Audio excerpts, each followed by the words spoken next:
జంతు కొవ్వు కలవలేదు అన్న ఒకే ఒక పాయింట్ని మాట్లాడుతూ వాళ్ళు ఇష్యూని డైవర్ట్ చేసే ప్రయత్నం చేస్తూ ఉన్నారు.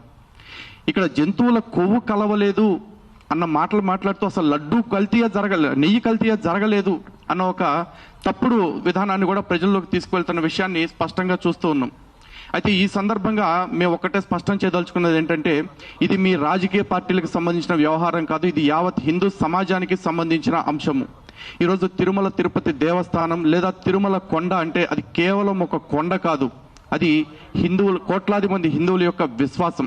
అటువంటి విశ్వాసాన్ని మీ రాజకీయ అవసరాల కోసం లేకపోతే మీ కక్కుర్తి కోసం కల్తీతో పాడు చేసింది కాకుండా, హిందువుల మనోభావాల మీద దాడి చేసింది కాకుండా, ఇప్పటికీ కూడా నిస్సిగ్గుగా ఆ తప్పుల్ని సమర్థించుకుంటూ బ్రతికేద్దామని చూస్తూ ఉన్నారు. దీన్ని హిందూ సమాజం తరఫున చాలా తీవ్రంగా ఖండిస్తూ ఉన్నాం. అయితే ఇక్కడ మాట్లాడాల్సిన అంశాలని సమాజానికి తెలియజేయాల్సింది చాలా ఉంది. మరీ ముఖ్యంగా కొన్ని విషయాలు చూసినట్లయితే, ఇక్కడ లడ్డూ కల్తీ నిజంగా శ్రీవారు కోట్లాది మంది హిందువుల హృదయ సామ్రాట్ చెప్పాలి అంటే. ఇంకా తిరుమల తిరుపతి దేవస్థానం అనేది ప్రపంచ ఆధ్యాత్మిక రాజధాని హిందువులకి. అలాగే తిరుపతి లడ్డూకి ఎంతో ప్రాముఖ్యత ఉంది.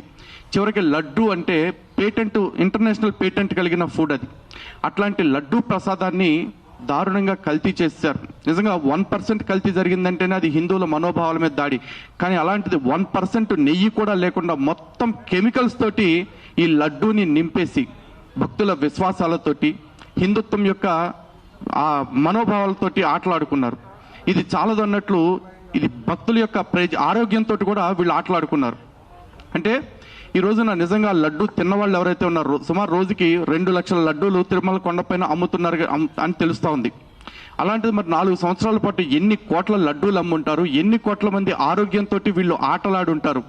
ఈ విషయాన్ని వాళ్ళు పట్టించుకోకపోగా అసలు ప్రజా ఆరోగ్యం గురించి కాకుండా కేవలం ఇది రాజకీయపరం అంశంగా మాట్లాడుతూ ఉన్నారు.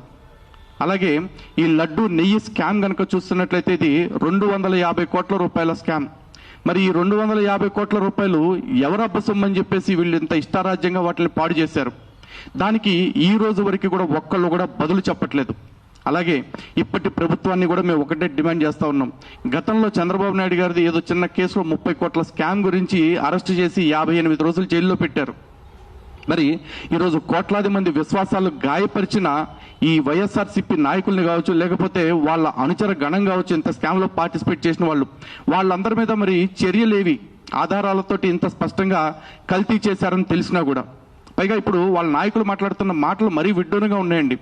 ఈ రోజున ఎన్డీడీబీ కాఫ్ ఒక నివేదిక ఇచ్చింది. ఆ నివేదికలో బీఫ్ టాలో ఉన్నట్టు, అదేవిధంగా లార్డ్ అంటే పంది కొవ్వుకు సంబంధించిన ఆనవాళ్లు ఉన్నట్టు ఒక రిపోర్ట్ వచ్చింది. ఆ రిపోర్ట్ని బేస్ చేసుకుని విచారణ కమిటీ వేయటం, సిట్ వేయటం, ఆ సిట్ ద్వారా ఇంత విచారణ జరిగి రిపోర్ట్ రావటం జరిగింది.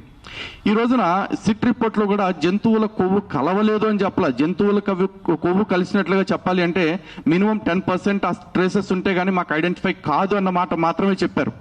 కానీ వీళ్ళు ఏం చేస్తున్నారంటే అసలు కలవనే లేదంటున్నారు. నిజంగా ఇప్పుడు మాకు అనుమానాలు వస్తుంది.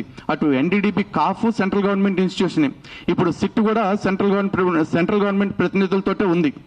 మరి ఈ రోజున ఒక రిపోర్ట్లో వచ్చిన అంశం రెండో రిపోర్ట్లో కనపడట్లేదు అంటే తేడా ఎక్కడ జరిగింది? ఎన్డీడీబీ వాళ్ళు తేడా చేశారా, లేకపోతే సిట్ విచారణ తేడాగా జరిగిందా? దీన్ని కూడా మరి ప్రశ్నించాలి కదా. నిజంగా హిందూ సమాజాన్ని ఒక గందరగోళంలోకి నెట్టేస్తూ, హిందూ సమాజం యొక్క మనోభావాలతోటి ఆటలాడుకుంటూ హిందూ సమాజాన్ని ఇంత క్షోభకు గురి చేసిన ఈ నాయకుల్ని ఇంక ఎంతకాలం మేము భరించాలి? వాళ్ళ మీద చర్యలు తీసుకోవడానికి ప్రభుత్వం కూడా ఎందుకు మేనమేషాలు లెక్కిస్తుందని అడుగుతా ఉన్నాం. ఈ రోజున మాది ప్రధానమైన డిమాండ్ ఒకటే అండి. ఆ రోజు వైఎస్ఆర్సీపీ ఉంది, ఈ రోజు టీడీపీ ఉంది. రేపు మళ్ళీ ఈ డెమోక్రసీలో ఎవరు అధికారంలోకి వస్తారో తెలియదు. ఇలాంటి పార్టీ వైసీపీ లాంటి పార్టీ భవిష్యత్తులో మళ్ళీ అధికారంలోకి వస్తే మళ్ళీ కూడా తిరుమల తిరుపతి దేవస్థానానికి, లేకపోతే లడ్డు ప్రసాదానికి కావచ్చు, మీ ఇతరత్ర ఆహార వీటికి కావచ్చు, అన్నిటికీ కూడా ఇటువంటి ప్రమాదం కలిగే అవకాశం ఉంటుంది. మరి దీనికి ఇప్పటి ప్రభుత్వం తీసుకుంటున్న శాశ్వత ప్రాతిపదిక మీద తీసుకునే చర్యలు ఏంటి? మా సైడ్ నుంచి ఆల్రెడీ మేము డిమాండ్ చేస్తాం. గతంలో టీటీడీ ఎక్కడెక్కడైతే వాళ్ళ దేవాలయాలు నిర్మిస్తూ ఉందో ఆ దేవాలయాలు నిర్మించే ప్రతి చోట కూడా టీటీడీ ఆధ్వర్యంలోనే గోశాలలు పెట్టి ఆ గోశాలల నుంచే ఆలయానికి కావాల్సిన నేతిని ఉత్పత్తి చేసేలాంటి చర్యలు తీసుకోవాల్సిందే.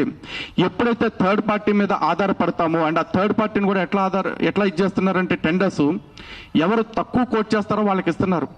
నిజంగా ఈరోజు మార్కెట్లో 600, 700కి అమ్మే నెయ్యిని 320 రూపాయలకి, 325 రూపాయలకి ఇస్తారు అంటే వాళ్ళు ఖచ్చితంగా కల్తీ చేసే అవకాశం ప్రతిసారి ఉండొచ్చు. ఇది హిందువుల యొక్క మనోభావాలతో ఆటలాడటమే. అందుకే అటువంటి వాటి పట్ల నిజంగా ఏదైనా మార్పు కావాలి అంటే టీటీడీ స్వయంగా ఈ గోరక్షణ శాలలు ఏర్పాటు చేసి వాటి ద్వారా పాల ఉత్పత్తి మరియు నెయ్యి ఉత్పత్తిని చేయాలని మేము కోరుకుంటున్నాం, మేము డిమాండ్ చేస్తూ ఉన్నాము.